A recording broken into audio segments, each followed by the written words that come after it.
Ok, estamos começando, né? Mas é um momento nosso, né, de meditação na Palavra de Deus. Né? Nós estamos todos os domingos nesse horário, né, dedicando um momento para estarmos juntos, né, meditando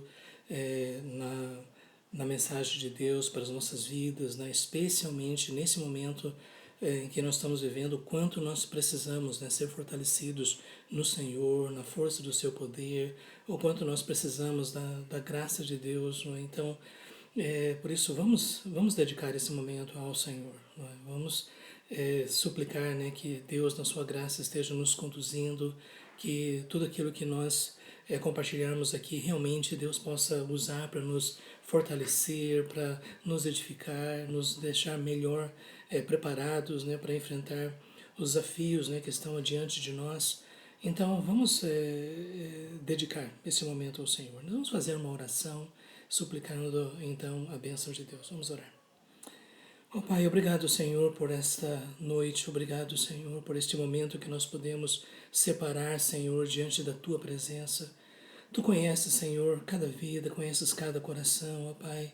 Ó Deus, a nossa oração, ó Deus, é que em tudo o Teu nome seja glorificado, Senhor, que Teus filhos sejam abençoados, que vidas sejam edificadas. Aceita, Senhor, o nosso louvor, a nossa gratidão por tudo que o Senhor tem feito, por tudo o que o Senhor está realizando, Senhor, em nossas vidas, pelo Teu cuidado, por Tua providência. Ó Senhor, aceita o nosso louvor, aceita a nossa gratidão. Fala o nosso coração, nós te pedimos, ó Pai, em nome de Jesus. Amém. Então, gente, eu até gostaria de ler inicialmente o texto do Salmo de número 34, né? Salmo de número 34 diz: Bendirei o Senhor em todo o tempo, o seu louvor estará sempre nos meus lábios. Gloriar-se-á no Senhor a minha alma, os humildes o ouvirão e se alegrarão. Engrandecei o Senhor comigo, e todos a uma lhe exaltemos o nome. Busquei o Senhor, e ele me acolheu, livrou-me de todos os meus temores. Contemplai-o e sereis iluminados, e o vosso rosto jamais sofrerá vexame. Clamou este aflito, e o Senhor o ouviu, e o livrou de todas as suas tribulações. O anjo do Senhor acampa-se ao redor dos que o temem, e os livra. Ó, provai e vede que o Senhor é bom, bem-aventurado o homem que nele se refugia. Temei o Senhor, vós os seus santos, pois nada falta aos que o temem. Os leõezinhos sofrem necessidade e passam fome, porém aos que buscam o Senhor, bem nenhum lhes faltará. Vinde, filhos, escutai-me, eu vos ensinarei o temor do Senhor. Quem é o homem que ama a vida e quer longevidade para ver o bem? Refreia a língua do mal e os lábios de falarem dolosamente. Aparta-te do mal e pratica o que é bom. Procura a paz e empenha-te por alcançá-la. Os olhos do Senhor repousam sobre os justos, e os seus ouvidos estão abertos ao seu clamor. O rosto do Senhor está contra os que praticam o mal, para lhes extirpar da terra a memória. Clamam justos, e o Senhor os escuta, e os livra de todas as suas tribulações. Perto está o Senhor dos que têm o coração quebrantado, e salva os de espírito oprimido. Muitas são as aflições do justo, mas o Senhor de todas o livra. Preserva-lhe todos os ossos, nenhum deles sequer será quebrado. O infortúnio matará o ímpio, e os que odeiam o justo serão condenados. O Senhor resgata a alma dos seus servos, e dos que nele confiam, nenhum será condenado.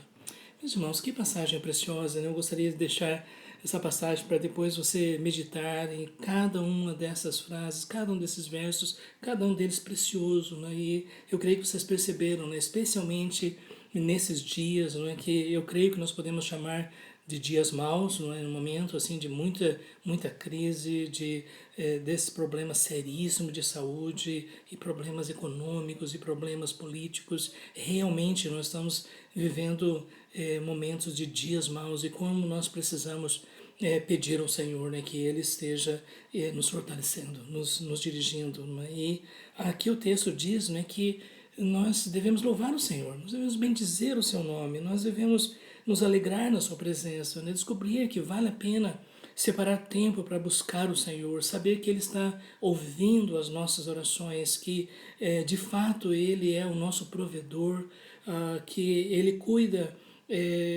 de nós como seus filhos amados, e que ao mesmo tempo o que Deus pede de nós, o que Ele nos ordena, realmente é a obediência, é a santidade, é o espírito quebrantado, não é?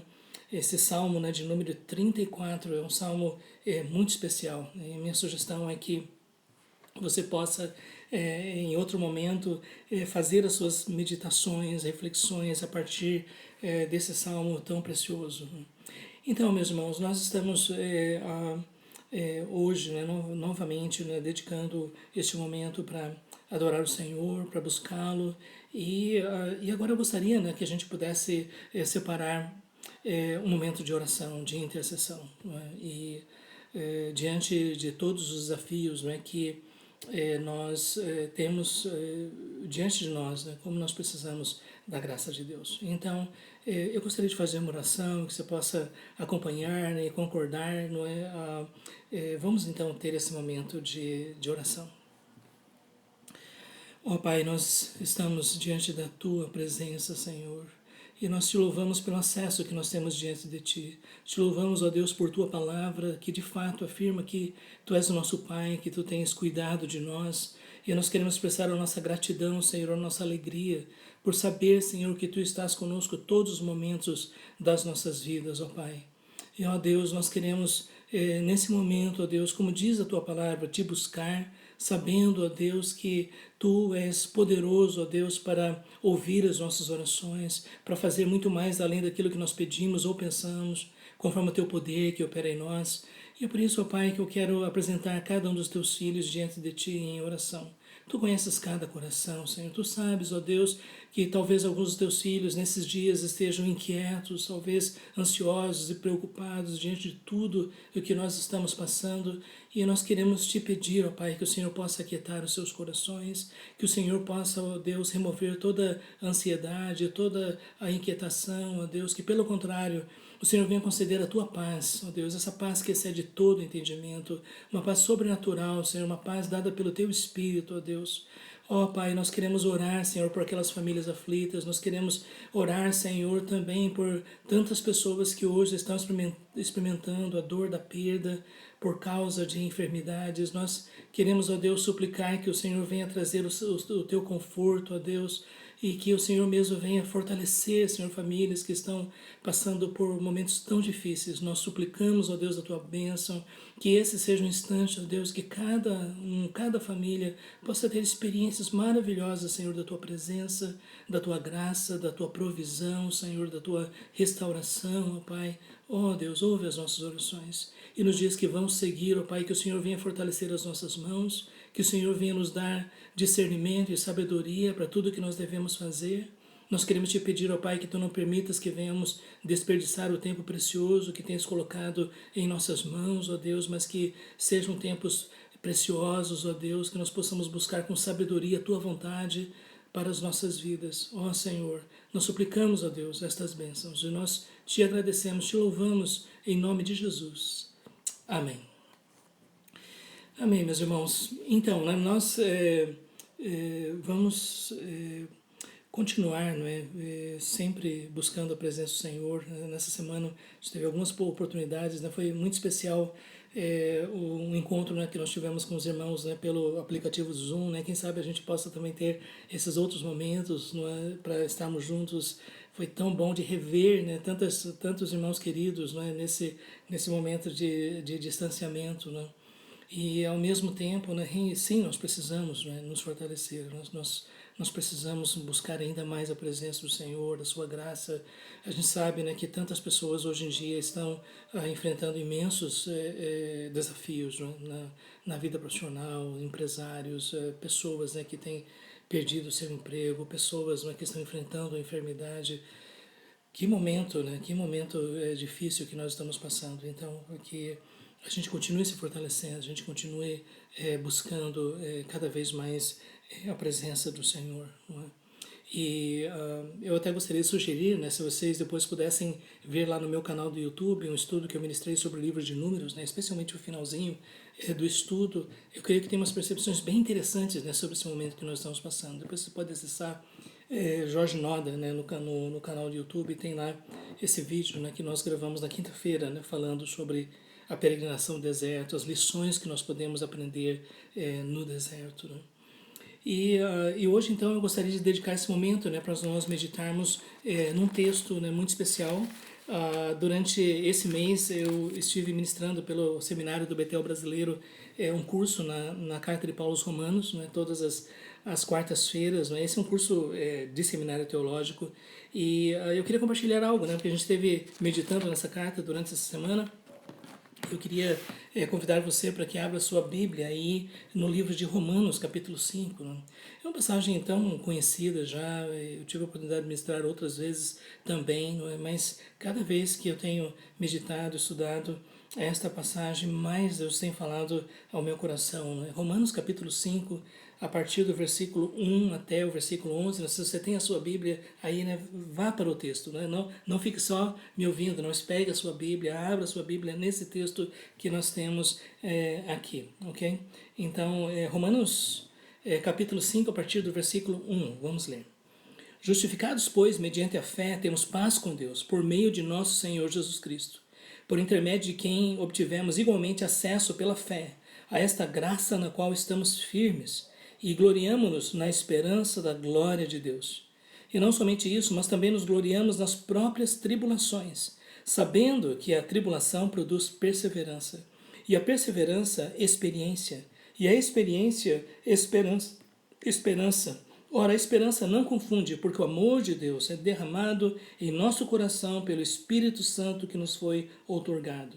Porque Cristo, quando nós ainda éramos fracos, morreu a seu tempo pelos ímpios. Dificilmente alguém morreria por um justo, pois poderá ser que pelo bom alguém se anime a morrer. Mas Deus prova seu próprio amor para conosco pelo fato de ter Cristo morrido por nós, sendo nós ainda pecadores. Logo, muito mais agora, sendo justificados pelo seu sangue, seremos por ele salvos da ira. Porque se nós, quando inimigos, fomos reconciliados com Deus mediante a morte do seu Filho, muito mais estando já reconciliados, seremos salvos pela sua vida. E não apenas isso, mas também nos gloriamos em Deus por nosso Senhor Jesus Cristo, por intermédio de quem recebemos agora a reconciliação. Gente, que passagem preciosa. Na verdade, esse é um texto, lembrando que o Dr. Lloyd Jones ele escreveu praticamente um livro inteiro, né, só sobre isso que nós acabamos de ler, né? Então é muita coisa que nós temos aqui. Mas eu gostaria de destacar alguns pontos, né, especialmente chamando a atenção, né, para essa repetição da palavra esperança. Você vai ver em que diversos momentos nós temos aqui o apóstolo Paulo falando sobre a esperança. Né? E outra palavra que está muito destacada aqui é nos gloriamos. E quando a gente está estudando um texto, é importante a gente ver quais são os termos que se repetem, porque no geral aí você vai encontrar a ênfase do texto. Não é? E quando eu observo, né, que nós temos a palavra esperança e nós temos a palavra nos gloriamos, então eu creio que essas duas palavras são muito significativas. Às vezes nós pensamos que a palavra nos gloriar significaria nós nos orgulhamos, nós nos gabamos, né? Nós contamos vantagem. E é uma pena, né? Porque na verdade a palavra aí ela seria melhor traduzida por exultação, por alegria, na verdade uma imensa alegria. Não somente uma pequena alegria, mas uma imensa alegria. Exultação, né? Então, quando diz nós nos gloriamos, significa nós nos alegramos imensamente, usando a própria linguagem, né, do apóstolo Pedro, uma alegria indizível e cheia de glória. Né? Quem acompanha o Dr. John Piper sabe que essa é uma das expressões que ele usa muito, né? Exultação. Né? E exultação significa não somente dizer, não, está tudo bem, mas significa experimentar imensa alegria. E especialmente em momentos de tribulação, em momentos difíceis, parece que é muito difícil a gente experimentar essa realidade. Mas eu gostaria de caminhar com vocês aqui nesse texto e eu gostaria de destacar algumas coisas que nós podemos encontrar aqui. Não é? Então, vamos ler Romanos 5, de 1 até 11. Justificados, pois, mediante a fé, temos paz com Deus por meio de nosso Senhor Jesus Cristo, por intermédio de quem obtivemos igualmente acesso pela fé a esta graça na qual estamos firmes e gloriamo-nos na esperança da glória de Deus. Então, observe aqui, quando nós lemos, né, essa expressão, justificados, pois, né, e o apóstolo Paulo, ele gosta muito dessa expressão, pois. Né? Oi, Rony, rapaz.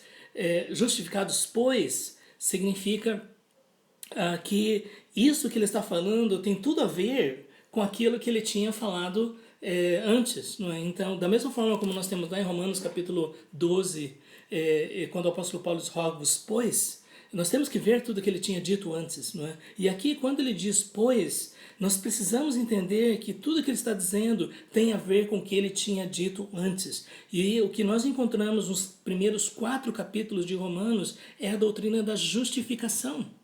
E o apóstolo Paulo, ele defende essa tese de que uma pessoa, para que ela possa ser aceita por Deus, para que ela possa viver eternamente na presença de Deus, ela precisa da justiça de Deus. Agora, como é que essa justiça de Deus se manifesta? Se você pudesse apelar para a justiça de Deus, você acha que haveria esperança de salvação, de vida eterna? Porque a Bíblia diz que Deus é justo, a Bíblia diz, porventura não fará justiça o juiz de toda a terra, que Deus, de fato, ele no final da história vai julgar todas as pessoas. Apocalipse capítulo 20, nós temos ali a descrição do julgamento final. E será que nós poderíamos apresentar para Deus, Senhor, faça justiça na minha vida. Eu quero que o Senhor analise a minha vida e que a partir de tudo que o Senhor vê, que o Senhor possa dar o seu veredito, que o Senhor possa declarar a sua sentença. Né? Será que nós teríamos coragem de pedir isso de Deus? Não é que Deus exerça justiça para com as nossas vidas, né? Às vezes até quando alguém pode nos magoar ou dizer coisas, né, que entristecem o nosso coração, às vezes a gente pode dizer, Senhor, faça justiça, né? Mas até onde nós estaríamos prontos a pedir a justiça de Deus? E o entendimento normal que muitas pessoas têm é que a justiça de Deus ela se revela na questão das obras. Isso é, se você faz aquilo que é correto, se você acumula os seus méritos, se você de fato consegue viver uma vida de obediência, de fidelidade a Deus, então Deus vai computando tudo isso daí, né? Como nós temos lá no livro do Apocalipse, né? Que tudo foi escrito, né? Nos livros, né? Então, e quando Deus observa aquilo tudo que você fez, então chega a hora do julgamento e ele vai analisar o seu mérito. Né? Então, essa seria a ideia básica de justiça de Deus. Né? E muitas pessoas pensam que é dessa forma que Deus manifesta a sua justiça. E é por isso que às vezes a gente pergunta assim, olha, se Deus lhe perguntar, por que eu devo deixar você entrar no céu? Não é? Deus não faria essa pergunta, mas vamos supor, né? Basicamente uma pergunta mais didática, não é? O que você responderia se Deus lhe perguntasse, por que eu devo deixar você entrar no céu? Muitas pessoas dizem, Deus, eu não sou uma pessoa perfeita, mas... E nesse mais, eu também não sou uma pessoa tão ruim. Então, fica aí a ideia de que Deus, ele lida com a gente com base na balança. Não é? Isso é, ele vê as nossas boas obras, ele vê os nossos pecados e dependendo de para onde a balança pende, ele estabelece o seu juízo. Não é? Mas a pergunta é, será que é desse jeito que Deus exerce justiça? Isso é uma coisa normal, né? Isso é o senso comum sobre justiça. Mas é dessa maneira? Outras pessoas dizem assim, não, Deus sabe que eu sou pecador, mas Ele é misericordioso. Quando chegar lá, Ele vai olhar para a história da minha vida e tudo que eu fiz, deixei de fazer, e Ele vai dizer, realmente eu estou vendo aqui que foi muita coisa que você fez que não devia ter feito. Mas eu sou misericordioso, vamos fazer de conta, né, que nada aconteceu, pode entrar, você vai viver comigo eternamente. Esse é um conceito muito comum na mente das pessoas. E existem outras pessoas que não estão nem um pouco preocupadas com a questão da salvação e da eternidade. Né? Muitas pessoas que nem pensam sobre isso, né? e que estão vivendo em função do aqui e agora. Mas eu creio que essa é uma questão que nós devemos nos preocupar. Porque o próprio Jesus disse, de que adianta um homem ganhar o mundo inteiro e perder a sua alma? Do que adianta a gente viver essa vida se existe uma eternidade para viver e existe a possibilidade de viver essa eternidade longe de Deus e que Jesus ensinou de uma forma tão clara que isso é real. Então isso é um assunto importante. Isso é um assunto mais importante do que qualquer outra coisa que nós podemos imaginar na nossa vida. O trabalho é importante, a família é importante, todas as coisas deste mundo, nós podemos dizer que tem a sua importância, mas não existe nada mais importante do que nós verificarmos essa questão da eternidade. Se essa questão já foi resolvida, se nós podemos ter a segurança, né, de que quando chegar a nossa hora de fechar os nossos olhos para esta vida, nós vamos poder entrar na eternidade com tranquilidade. De vez em quando a gente vê filmes, né, de pessoas que estão no leito de morte e elas dizem, agora eu preciso consertar a minha vida, eu preciso pedir perdão, eu preciso resolver isso, resolver aquilo para que eu possa entrar bem. Mas não é dessa forma que funciona, porque tudo que nós fizemos antes foi computado. E Deus é justo. E essa é a questão da carta de Paulo aos Romanos. E aí o que o apóstolo Paulo faz? Ele começa dizendo, gente, a justiça de Deus não se revela nas obras. A justiça de Deus se revela pela fé em Jesus. E ele diz, então, eu não me envergonho do Evangelho, porque é o poder de Deus para a salvação de todo aquele que crê. Então, a salvação é pela fé, não é pelas obras. Essa é a tese básica do apóstolo Paulo aqui. Mas ele precisa demonstrar essa tese, ele precisa deixar claro que isso é verdadeiro, especialmente para os seus amigos judeus, especialmente para os colegas dele da época da escola rabínica, em que eles se aprofundaram no estudo da lei de Moisés e tudo mais. Ele precisava dizer, gente, eu sei que todos nós aprendemos, que Deus vai analisar o quanto nós obedecemos a sua lei e com base nisso ele vai nos julgar. Mas eu quero dizer, o Velho Testamento nos ensina que a salvação é pela fé. Que Abraão foi salvo pela fé, que Davi foi salvo pela fé, que Abacuque diz que o justo viverá por fé, e que é através da fé então que nós podemos ter a certeza da salvação. Só que essa tese parece tão estranha para as pessoas da época, não é que então ele vai argumentar, não é? E o argumento dele, não é basicamente esse. Olha, todos os homens pecaram, todos são culpados. Se for pelas obras, ninguém vai ser salvo. Essa é a primeira tese dele. Isto é, se você depende das suas obras para ser salvo, e como Deus é justo e conhece todas as coisas, ninguém pode ser salvo. E ele me diz isso, pelas obras da lei, ninguém será justificado diante de Deus. Não tem como. Mas então como alguém pode ser salvo? Como alguém pode ter esperança da salvação? E aí o apóstolo Paulo, ele primeiro precisa demonstrar a realidade da culpa e depois falar por que o evangelho é o caminho da salvação. Porque muitas pessoas acham que essa culpa não é tão séria assim, não é? Por exemplo, muitos que nunca tiveram acesso à palavra de Deus no mundo pagão, eles podem dizer, mas eu nem sabia disso daí, eu adorava os meus deuses e tudo mais. E o apóstolo Paulo diz, não, na verdade, todas as pessoas têm acesso ao conhecimento de Deus. Romanos capítulo 1, versículo 18 diz, a ira de Deus se revela do céu contra toda a impiedade e perversão dos homens que detêm a verdade pela justiça, porque o que de Deus se pode conhecer é manifesto entre eles, porque Deus lhes manifestou. Paulo está dizendo que ninguém tem a desculpa de dizer eu não sabia. Nem mesmo aquelas pessoas que nunca tiveram acesso à Bíblia, ao Evangelho, à lei de Moisés. O apóstolo Paulo diz que Deus se revelou a todos através da criação, por meio das coisas que foram criadas. Por aquilo que foi criado, nós podemos saber que Deus existe, que Deus é justo, que Deus é eterno, que Deus é poderoso. Na verdade, todos os atributos de Deus podem ser conhecidos através da criação. E Deus revelou isso de uma forma tão inconfundível que o apóstolo Paulo diz claramente se reconhecem desde o princípio do mundo por meio das coisas que foram criadas. E aí veja o que ele diz. Tais homens são por isso indesculpáveis, porque tendo conhecimento de Deus não o glorificaram como Deus, nem lhe deram graças. Antes se tornaram nulos em seus próprios raciocínios, obscurecendo-se-lhes o coração insensato. Inculcando-se por sábios, tornaram-se loucos e mudaram a glória do Deus invisível, à semelhança da imagem de homem corruptível, bem como de aves, quadrúpedes e répteis. Veja bem, o que Paulo está dizendo é que pessoas que têm acesso à revelação de Deus na criação são indesculpáveis. E mais do que isso, ele diz que ao invés das pessoas aceitarem a revelação que Deus disponibilizou na criação, ao invés de aceitar isso, pegaram a verdade, prenderam, esconderam, diz verdade, nós não queremos você, e aceitaram a mentira da idolatria, de adorar homens e animais e coisas assim, e por isso Deus entregou tais pessoas ao pecado. Você pode ver, né, 3 vezes em Romanos capítulo 1, Paulo diz, e Deus os entregou, Deus os entregou, Deus os entregou, significa que Deus disse, vocês querem o pecado, então vocês vão viver a realidade do pecado, e por isso que viver a realidade do pecado já é uma manifestação do julgamento de Deus. E daí no capítulo 2, o apóstolo Paulo, ele se preocupa em falar com os judeus, porque os judeus dizem, Paulo, você está certíssimo, esse pessoal pagão, eles são muito ímpios mesmo, mas nós judeus, nós somos diferentes. Nós temos a circuncisão, nós temos a lei, nós temos todos os mandamentos de Deus, então no nosso caso vai ser diferente, porque Deus vai reconhecer, né, que nós merecemos.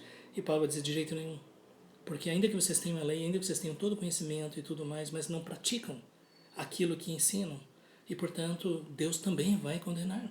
Você imagina só, né? Dentro de Romanos capítulo 2, início do capítulo 3, ele desenvolve essa tese, não é, de que Não existe nenhuma pessoa justa, nenhuma sequer.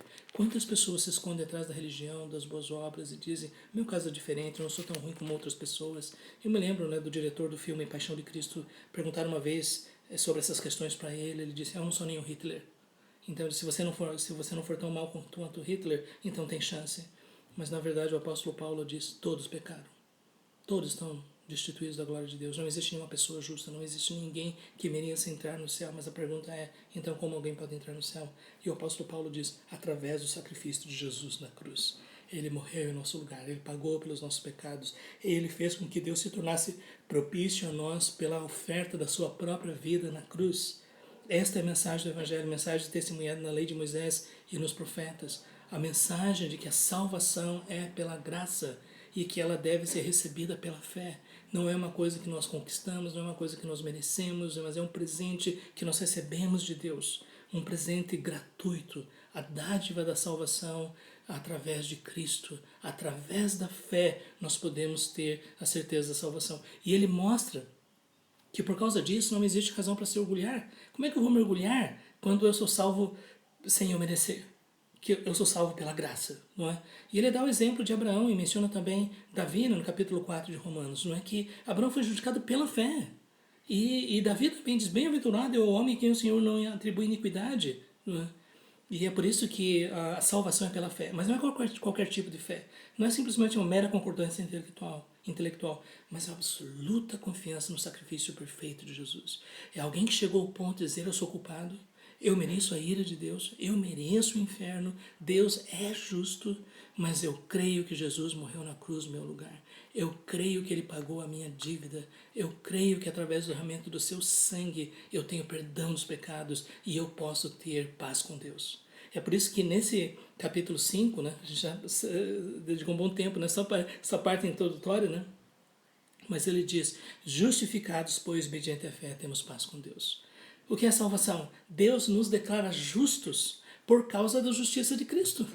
Deus nos diz que nós somos perdoados porque Deus, por assim dizer, colocou na nossa conta a perfeita justiça de Cristo. E quando Deus olha para mim, Ele não olha para a minha história de pecado, mas Ele olha para o perfeito sacrifício de Jesus. Ele me olha coberto com a justiça perfeita de Cristo.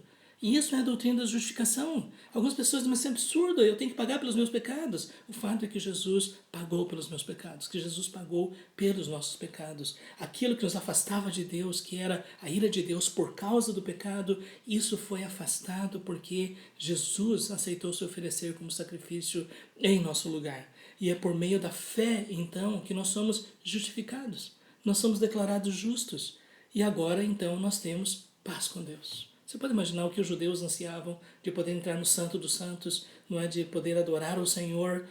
E o fato é que nós temos isso agora, nós temos acesso ao Santo dos Santos, não no tabernáculo terreno, não no templo de Salomão, nós temos acesso ao Santo dos Santos na glória, na presença de Deus. O autor dos Hebreus disse que nós podemos agora nos chegar com ousadia diante do trono da graça, porque Jesus é o nosso sumo sacerdote, Ele é o nosso mediador, Ele morreu na cruz e ressuscitou, Ele intercede por nós.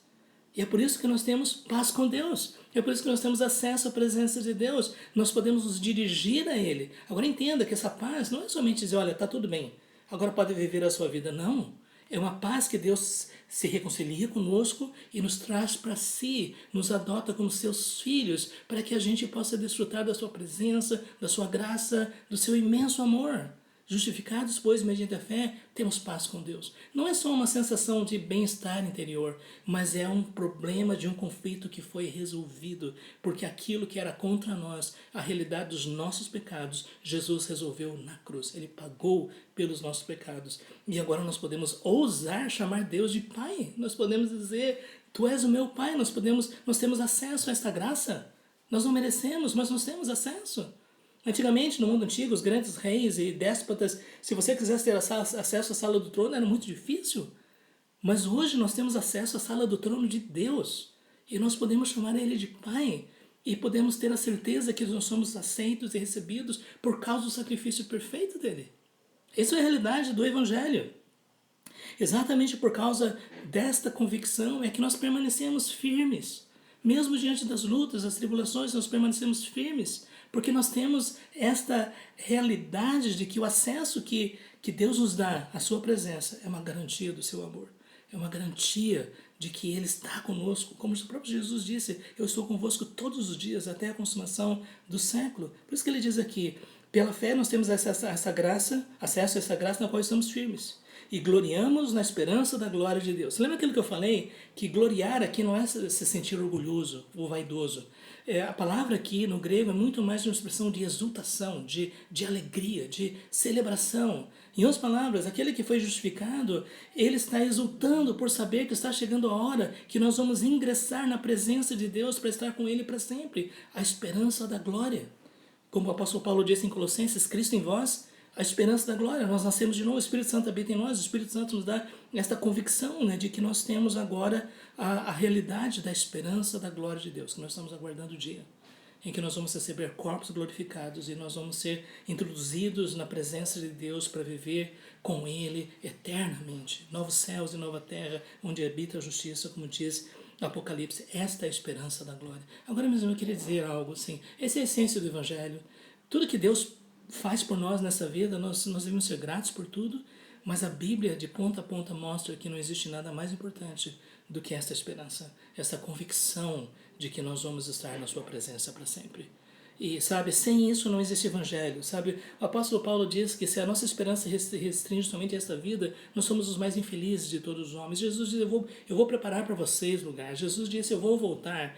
A própria igreja diz, Maranata, ora vem, Senhor Jesus. Esta é a nossa esperança. Se essa esperança não existe, nada mais existe. A consequência natural de quem não tem essa esperança é dizer, comamos e bebamos que amanhã morreremos. Mas se nós temos essa esperança, então nós nos alegramos, nós nos regozijamos, nós exultamos pela esperança da glória. E não somente isso, mas também nos gloriamos nas próprias tribulações. Novamente a palavra gloriamos aqui no sentido de exultação. Aí você já pergunta, mas eu vou me gloriar nas tribulações? Como é que eu vou exultar por causa das tribulações? E Jesus disse, no mundo tereis aflições, mas tende bom ânimo, eu venci o mundo. Jesus nunca prometeu que nós estaríamos livres de tribulações. Pelo contrário, aqui tribulação é uma coisa praticamente garantida. Mas como é que você vai se alegrar na tribulação? Como é que você vai exultar? Eu não estou só dizendo tolerar ou suportar, mas se alegrar, exultar na tribulação. E agora veja, o que o apóstolo Paulo está dizendo é que nós não nos alegramos da tribulação em si, mas pelo que elas produzem, por aquilo que, através do Espírito Santo, as tribulações produzem em nossa vida. Veja o que ele diz, sabendo que a tribulação produz perseverança. Isto é, quando nós passamos pela tribulação, nós experimentamos a graça de Deus que nos faz seguir em frente, sabe? A gente não desiste, a gente não olha para trás, mesmo com os pés doendo, mesmo com o corpo ferido, mesmo experimentando todo tipo de lutas e angústias, mas a gente persevera, a gente corre com perseverança a carreira que nos está proposta, a gente continua olhando para Jesus, a despeito de todas as coisas que estão acontecendo ao nosso redor. E quando, por causa dessa perseverança, nós descobrimos a experiência. E eu acho interessante a expressão aqui, o apóstolo Paulo, que ele está dizendo quanto mais você persevera, mais você descobre a realidade da graça de Deus. Mais você percebe que Deus é real, que Deus é verdadeiro, que de fato, como ele vai dizer lá na frente, todas as coisas cooperam para o bem daqueles que amam a Deus. Você vai poder dizer, como Jó, no meio das suas tribulações lá no Velho Testamento, eu te conhecia só de ouvir, mas agora os meus olhos te veem. Agora eu tenho essa experiência real. E quando a gente tem essa experiência real, a gente pode dar testemunho, não é? Não é simplesmente dizer assim, eu li um bom livro sobre perseverança, mas significa ter passado pelas experiências da vida e ter experimentado a realidade da presença, da graça, do amor de Deus, mesmo no meio de todas as tribulações. E quando nós passamos por tudo isso, nós temos o fruto dessa realidade, que isso nos faz esperar ainda mais pela esperança da glória. Isso é, quanto mais nós passamos pelas experiências dessa vida, mais nós antecipamos, mais nós ansiamos por aquele dia em que nós vamos estar na presença do Senhor para sempre. E veja o que ele diz, a esperança não confunde. Talvez a melhor tradução a esperança não nos deixa envergonhados.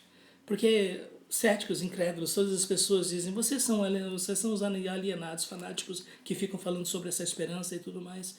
E sabe, para aqueles que realmente conhecem a realidade da presença do amor de Deus, a esperança não nos deixa envergonhado. Por quê?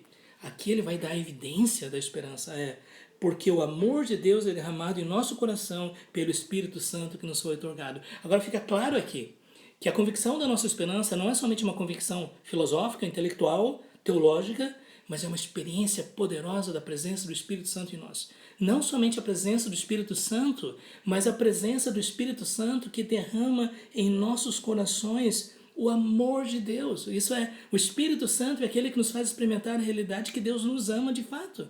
Como ele vai dizer lá em capítulo 8, mas Deus prova, aliás, que nada pode nos separar do amor de Deus que está em Cristo Jesus. Aqui nós temos essa expressão, nós podemos ter a certeza, Deus prova o seu próprio amor para conosco. Você já teve essa experiência de ser habitado pelo Espírito Santo, você já é uma nova criatura, já nasceu de novo, você já experimentou essa realidade do Espírito Santo vir e fazer habitação na sua vida, porque quando o Espírito Santo habita em nós, nós podemos dar testemunho de que nós somos filhos de Deus, que nós somos amados de Deus, que Deus realmente está conosco, que se Deus é por nós, quem será contra nós? Isso não é simplesmente uma declaração de fé, é uma experiência de um relacionamento, é a experiência da presença real do Espírito Santo em nós, que nos faz perceber a realidade do amor de Deus. E quando nós temos essa experiência, nós podemos ter a alegria em nosso coração. Gente, como é especial saber que Deus nos ama, mesmo no meio das tribulações. Veja, os crentes romanos iriam experimentar perseguição e dor e angústia, mas eles iriam dizer depois, nada pode nos separar do amor de Deus que está em Cristo Jesus, nosso Senhor. E aí ele esclarece isso, porque Cristo, quando nós ainda éramos fracos, morreu a seu tempo pelos ímpios. Veja bem, quando Cristo morreu por nós, eu entendo, né, que ele lá na eternidade já olhou para nós, mas no dia que ele estava na cruz, por ser Deus, ele pôde olhar as pessoas, não é? E pôde olhar para nós. E ele diz, e ele olhou para nós e nós éramos fracos. Qual é o poder que nós tínhamos para produzir a justiça de Deus? Qual é a capacidade que nós tínhamos de obedecer a Deus? Mas quando nós éramos ímpios, ele morreu por nós. Ele não morreu por nós esperando que a gente fizesse algo. Ele não morreu por nós vendo em nós alguma boa intenção. Ele morreu por nós quando nós ainda éramos ímpios. Entenda isso. Lá no passado, ele olhou para nós. A profecia de Isaías 53 é bem interessante, que diz assim, ele verá o fruto do penoso trabalho da sua alma e ficará satisfeito. E eu creio que Jesus realmente viu isso, ele viu a cada um de nós. Ele nos viu no pecado, mas por amor ele entregou-se na cruz em nosso lugar. Dificilmente alguém morreria por um justo, mas poderá ser que pelo bom alguém se anime a morrer. Sabe, é uma pessoa muito íntegra, muito correta e tudo mais, mas é difícil que alguém diz, eu vou morrer por ele para salvar a vida dele. Mas por uma pessoa bondosa que viveu uma vida ajudando pessoas em sofrimento e tudo mais, talvez alguém queira morrer no lugar dessa pessoa. Mas Deus prova seu próprio amor para conosco pelo fato de ter Cristo morrido por nós, sendo nós ainda pecadores. Eu queria perguntar, você daria o seu filho no lugar de um criminoso? Se isso pudesse salvá-lo? O fato é que Deus demonstrou o quanto Ele nos ama. É por isso que João 3,16 é o texto base, né? Porque Deus amou o mundo de tal maneira que deu o seu Filho unigênito, para que todo aquele que nele crê não pereça, mas tenha a vida eterna. Deus prova o seu próprio amor para conosco. Às vezes a gente fica dizendo, Senhor, eu queria tanto que o Senhor me desse evidência que o Senhor me ama, porque às vezes eu passo por tantas lutas, tantas dificuldades, tantas coisas que eu não entendo. Deus já provou isso. Ele deu a vida do seu Filho por nós, quando nós ainda éramos pecadores. E é por isso que lá na frente, em Romanos capítulo 8, o apóstolo Paulo ele vai dizer, se ele deu o seu próprio Filho, porventura não nos dará com ele todas as coisas? E o que ele sabe não significa que Deus vai nos livrar da dor, do sofrimento, mas significa que ele demonstrou o quanto ele nos ama e nós precisamos crer nisso. Por quê? Nada pode nos separar do amor de Deus que está em Cristo Jesus, nosso Senhor. Nem mesmo a morte, nem a vida, nem espada, nem perseguição, nem sofrimento, nada pode nos separar do amor de Deus. Por quê? Porque nós vamos viver eternamente na presença dele. E é isso que trouxe conforto e encorajamento aos mártires romanos. Porque eles tinham essa absoluta convicção de que no momento em que eles estivessem fechando os olhos para essa vida, debaixo de extremo sofrimento, mas eles estariam abrindo seus olhos na presença do Senhor e eles poderiam dizer, eu quero estar com Cristo, que é incomparavelmente melhor. Esta é a esperança da glória. Você crê no amor de Deus? Você crê realmente que Deus já demonstrou o seu amor por nós?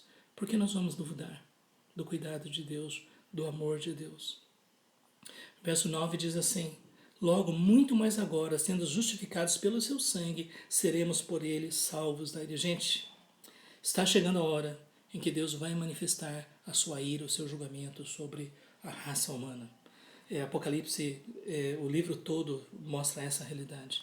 Está chegando a hora, né, depois de tanto tempo, de tanta impiedade, de tanta maldade e tudo mais, de que Deus reservou momentos finais na história onde ele vai derramar a sua ira, o seu julgamento. Mas aqui o apóstolo Paulo diz que nós vamos ser salvos da ira. Por quê? Por causa do sangue de Jesus. Porque nós somos justificados pelo seu sangue, nós somos declarados justos pelo seu sangue. E é por isso que essa ira final, essa ira que vai lançar pessoas no lago de fogo, essa ira não é nossa. Porque, na verdade, todos, como diz o apóstolo Paulo em Romanos capítulo 8, verso 1, já não há mais condenação para aqueles que estão em Cristo Jesus, porque o nosso pecado já foi condenado na cruz. E aquele que realmente está em Cristo, aquele que é uma nova criatura, pode ter essa certeza no seu coração que nós vamos ser salvos da ira. As nuvens escuras estão se juntando e vai chegar o momento em que Deus vai manifestar a sua ira e o seu julgamento. Mas como diz lá em Apocalipse, nós vamos estar na presença do Senhor. Nós vamos ser recebidos por Cristo, né, para vivermos com Ele para sempre. Esta é a mensagem do Evangelho. Não é? Da mesma forma como o povo lá no Egito, não é, que Deus ordenou que as ombreiras das casas fossem manchadas de sangue. Isso era porque o anjo da morte estava vindo e iria punir os primogênitos do Egito. E está chegando o momento agora que os anjos de Deus estão vindo realmente para executar o juízo de Deus, mas se você está coberto pelo sangue de Jesus, você pode ter certeza, não é, de que você vai estar na presença do Senhor e vai ser preservado desta ira. Porque se nós, quando inimigos, somos reconciliados com Deus mediante a morte do seu Filho, muito mais estando já reconciliados, seremos salvos pela sua vida. Eu acho interessante, não é, que se Deus foi tão longe ao ponto de dar o seu Filho para morrer por nós, quando nós ainda éramos pecadores, o que pode nos fazer duvidar que Ele vai completar? Como o apóstolo Paulo disse, não é? Aquele que começou a boa obra em vós há de completá-la até o dia de Cristo. Então, quando chegar a nossa hora, não é? Eu não sei se é essa geração que vai ver o retorno de Jesus. Se for isso, então nós seremos transformados, não é? Corpos glorificados para estarmos na sua presença. Se não for essa geração, então nós vamos morrer e vamos ser sepultados, mas no dia da volta de Jesus, os mortos em Cristo ressuscitarão primeiro. E os que estiverem vivos serão arrebatados para estar com o Senhor para sempre. Sabe, quando a gente medita sobre isso, algumas pessoas dizem: esses crentes são doidos. Eles acreditam nisso. Agora eu quero dizer, gente, ou é isso ou é nada. Não existe cristianismo de meio termo. Ou nós cremos na promessa de Deus ou não cremos. Então, sabe, algumas pessoas que querem o melhor dos dois mundos, né, querem viver esta vida e tudo mais, achando, né, colocando seu coração nessas coisas, simplesmente não percebe essa realidade. Veja bem, nós somos salvos pelo sacrifício de Jesus, nós estamos sendo salvos porque nós somos transformados de glória em glória e nós vamos ser salvos pela sua vida, porque o Jesus ressurreto ele voltará para nos dar corpos glorificados para estarmos com Ele para sempre. E não apenas isso, mas também nos gloriamos em Deus. Você lembra dessa questão de gloriar? Não é se orgulhar, mas exultar. E a nossa alegria está no Senhor. Nós nos gloriamos em Deus. Como o salmista lá no passado disse, não é? Na tua presença, a plenitude de alegria e delícias perpetuamente. O maior engano do inimigo é prometer uma alegria que ele não pode dar. Porque a alegria deste mundo é uma alegria passageira, não é, que nos leva à condenação, mas a alegria de Deus é uma alegria permanente. E esta alegria, essa exultação, não é pelas bênçãos que Deus possa nos dar, ainda que Deus prometeu nos abençoar, mas é por Ele mesmo. Como o salmista disse lá no passado, Tu és a porção da minha herança e do meu cálice. Deus é o nosso tesouro, Deus é a nossa herança. A presença dEle é o que nós mais desejamos. Veja bem, às vezes as pessoas dizem, eu decreto isso, eu determino aquilo e tudo mais. Não, eu quero ter um relacionamento com meu Pai e experimentar a sua presença e saber que vai haver um dia em que eu vou ser recebido para estar com Ele para sempre. Sabe quando depois de você passar, não é, pela tempestade e depois Deus dizer para você, venha para o reino que eu preparei para você desde a fundação do mundo. Esta é a alegria que nós temos em nosso coração. Por isso que nós nos gloriamos em Deus por nosso Senhor Jesus Cristo. Não é? Se nós temos isso, é por causa de Jesus. Porque por aquilo que Ele fez na cruz em nosso lugar. Porque agora nós somos reconciliados com Deus. Agora nós temos paz com Deus. E por isso nós temos esperança, nós temos alegria, nós temos experiência do seu amor. E isso é que nos faz cada vez mais viver para Ele. Eu gostaria de então, deixar esta meditação com vocês, não é, que Deus nos faça experimentar mais desta alegria, mesmo no meio das lutas e das tribulações. Quando a gente sabe, não é, que mesmo diante dos caminhos difíceis, a gente não sabe o que vem aí pela frente. É bem possível que venham caminhos difíceis, mas uma coisa nós podemos dizer: nada pode nos separar do amor de Deus que está em Cristo Jesus, nosso Senhor. E a Bíblia diz: quem tem essa esperança, santifica-se a si mesmo. Quem tem essa esperança, se alegra. Quem tem essa esperança, proclama essa esperança. Quem tem essa esperança, vive a realidade dessa esperança nas diversas áreas da vida. Então, que a gente possa experimentar cada vez mais a alegria da esperança da glória. Não é? Reconhecer que Deus é real, que nós somos declarados justos por causa do sacrifício de Jesus, e não somente isso, que nós temos acesso à presença de Deus. E a convicção que nós temos é essa: o Espírito Santo habita em nós. Ele é o penhor da nossa herança, Ele é a nossa garantia, Ele é o selo que Deus colocou em nós de que nós pertencemos a Ele. É Ele que nos dá testemunho de que nós somos filhos de Deus. E se nós temos essa certeza, nós temos paz, mesmo no meio das lutas e das dificuldades, das tribulações. Então, meus irmãos, que essa mensagem possa ser guardada em nossos corações, que Deus abençoe, né, a vida de cada um nesses dias que vão seguir, cada vez mais experimentando a sua presença, experimentando a sua graça. Né?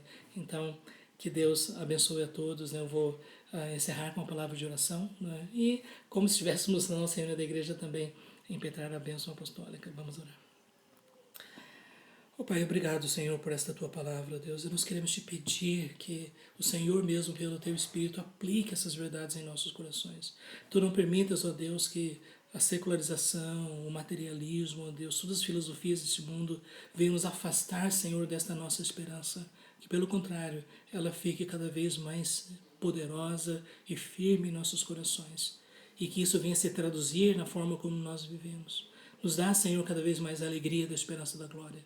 Ó Deus, abençoa os Teus filhos, cada um, cada família, ó Pai, que a Tua presença, ó Deus, esteja se manifestando, ó Deus, de uma forma poderosa, que a experiência do Teu amor, da Tua graça, Senhor, sejam cada vez mais poderosas, mais abundantes, Senhor, na vida de cada um. Nós pedimos, Senhor, essas bênçãos e nós Te agradecemos em nome de Jesus. E agora, meus amados irmãos, que a maravilhosa graça do nosso Senhor Jesus, o amor de Deus, o nosso Pai, e a comunhão do Espírito Santo estejam conosco, com todos os nossos irmãos, espalhados por todas as nações e tribos da terra, desde agora e para todos sempre. Amém.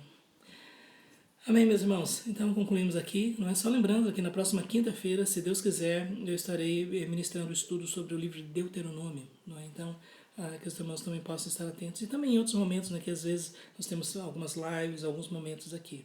Que bom, né, saber que os irmãos estiveram aí acompanhando, que Deus esteja com vocês cada vez mais. Deus abençoe a todos, né, até a próxima oportunidade. Tchau.